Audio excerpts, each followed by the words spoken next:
All right, one more time for real this time. I thought I just did my one more time, and in all actuality, I hadn't hit the go live. So I actually feel like fairly prepared this time as I experiment and get used to trying out a new platform and going live on YouTube. Why is going live on YouTube different than going live on Facebook or doing a live appointment? I'm not sure. Might be the combination of platforms and just getting used to it. So I'm getting used to it with plenty of tries and attempts, and this one's probably going to be the one that I keep. So let's see how this goes. So I'm going to start off by showing you I got some great gifts for my birthday and where I'm going this year in my 47th year, having just had my 46th birthday. So I got this lovely stone. I got some lovely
Okay, I possibly made that work. We will see. Um, so I'm getting used to the SteamYard app, and my internet's so, and we're going to see how that works out. But so I got some lovely things for my birthday. I got this lovely rock. I got some weed. I won't test it out on this attempt. I got some candles, and a friend made some big bad begone oil as per my instructions that were passed to me. I got some lovely um, deck pouches, and this is holding decks of a certain set because one of the things I decided was, I already know these decks work best in this case, and these decks work best when I read them like this. And so, one of the things I've decided I'm going to do for at least 1 month trial is um, use my decks strategically in the places and ways that I know they work best and operate in. And so that's my, you know, where some folks are like, these are the decks I'm using this month. These are the ways I'm using my decks this month, saying, I know you work best in these situations. And so that's where and how and when I'm going to use you. And I'm looking forward to that. I've been making some deck decisions in that regards and in my collection. And as I came to realize that I had some decks that, while I love them, they are decks that are going to be gifted. And so I've prepared them and gotten them ready to be gifted, which will probably happen next month. But preparing them and putting them aside so I know what spaces and gaps I have. But I also have decks coming in. I have the Sacred Relatives Tarot deck coming in and the Self Care Affirmation deck coming in. And then in October, I have the Moon Baby Magic and Ultaloon deck coming in. But that's coming in a bit, and that's cool because that gives me some time with this deck setup information to be working with. So the other thing going on is I decided, hey, I'm going to learn Tarot de Marseille. There's things I like about it, things I dislike about it, things I want to disrupt about it. Um, I want, I know from my history, love, and enjoyment that there's all these snippets of history of tarot reading and fortune telling and divination that, you know, to me all brought together and unpacked. And so I'm going to take, the rest of this year doing that. And while I'm doing that, I'm going to be working on learning to read with the Marseille. Um, and so I'm looking forward to that. And I have the Seven Sphere Tarot to begin that journey with.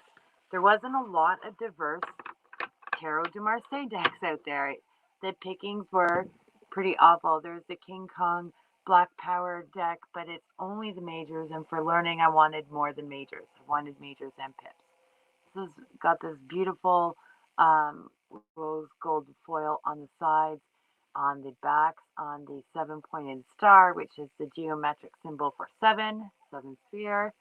Um, and on the majors, aces, and court cards, it also has this detailing, which is really, really nice, and I quite like. Um, and so this deck, it isn't, the cards aren't strictly traditional, so it is diverse. Um, Largely, the diversity is brought in by using silhouettes of folks. Um, and it um, it has strong hints towards Tarot de Marseille and can remind us of those cards strongly. And since I learned the Rider-Waite system on cards that had strong hints to Rider-Waite but were not Rider-Waite clones, I don't feel intimidated by learning to read a deck that is not a clone of the system I'm learning to read. I find it works best for me because I need images I relate to, that I like seeing, and that don't irritate me by looking at a white supremacist worldview all day. Those worldviews are still wrapped up in here, sometimes in really terrible ways, like in the devil card, where we see the devil character um, using a Judaic hand symbol that had nothing to do with evil, but white supremacy. Use that as a symbol to represent that. It has people instead of imp-like forest creatures. And like I said, I'm cool with reading between the lines and around things. I tend to read the devil as most realistically representing white supremacy, and so I can pull that in.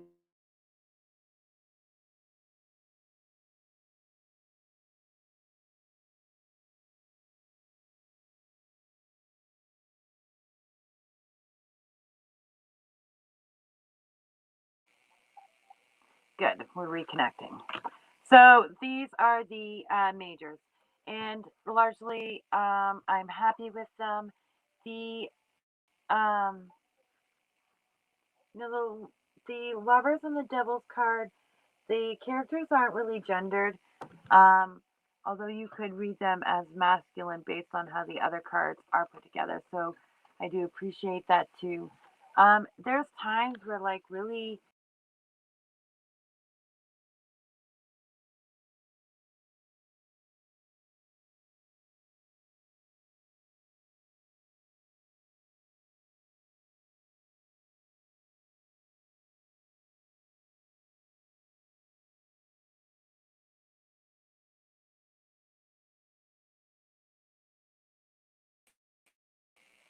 we'll see how this posts with all the interruptions. I, you know, I do appreciate there are strong hints towards the way the cards are put together, and then it branches there and there's variety. There were two extra cards in the deck. Trio Life I will not be using because I have no need to use a bastardized version of another culture's um, spiritual and mystic practices. So I don't use, European bastardized Kabbalah in my tarot, and I don't use an authentic Kabbalah in my tarot either because I don't need that, and I can leave that to Jewish tarot readers. I really do like this dust card. It's very beautiful. Again, it strays from traditional imagery, but I understand what's in that traditional imagery, understand what the card is talking about, and I can read with it. The pips are largely traditional. Um, all of the aces have a hand in them, much like the Rider Waite deck, whereas in a traditional Marseille deck, only the sword and wand has a hand in it. I can work with that. The pips formation and the floral plant life around them matches that of a typical Marseille. The courts are silhouettes. They are gendered in their body shapes fairly a fair bit. Um, in general, this is a really nice deck. I can see enjoying learning to read with this a lot. And I appreciate the non-traditional symbolism in the Ace of Cups. The knights are on horses, which isn't necessarily traditional for a Marseille deck. But you know what? I think the Marseille deck can be shook up a bit. And I am into shaking it up a bit. And, you can count on it. I'm going to do it. Yeah, I am. When I look at, like, especially the wands and the swords for the others, I can just imagine what that would look like done in quill work. Yeah, yeah, that's what you know is coming down the line. So, and learning and working and practicing with Marseille as my study deck for the next foreseeable bit of time period. I feel I've come a long way in studying with Mari and the Sky's Gentle Tarot and integrating an understanding of animals into my tarot work. It's not where I want it to be, but I'm going to keep working on it because I'm getting sacred relatives. And, I'm excited for this deck and want to see what it's going to teach me to read with it. So, the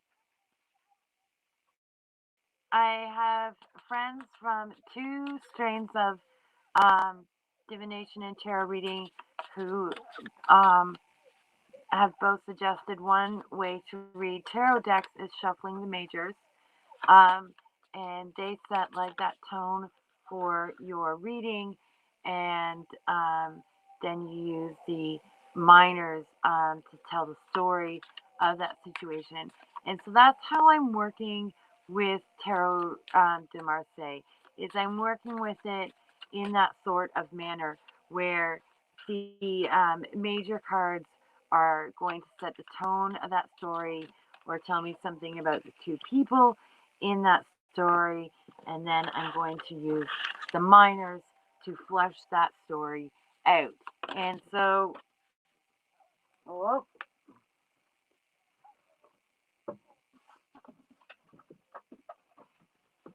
and so that's how I'm working with that. That's where I'm going with this, and what it is that you know I'm going to use as the way that I learn to read these. And so I'm looking forward to that.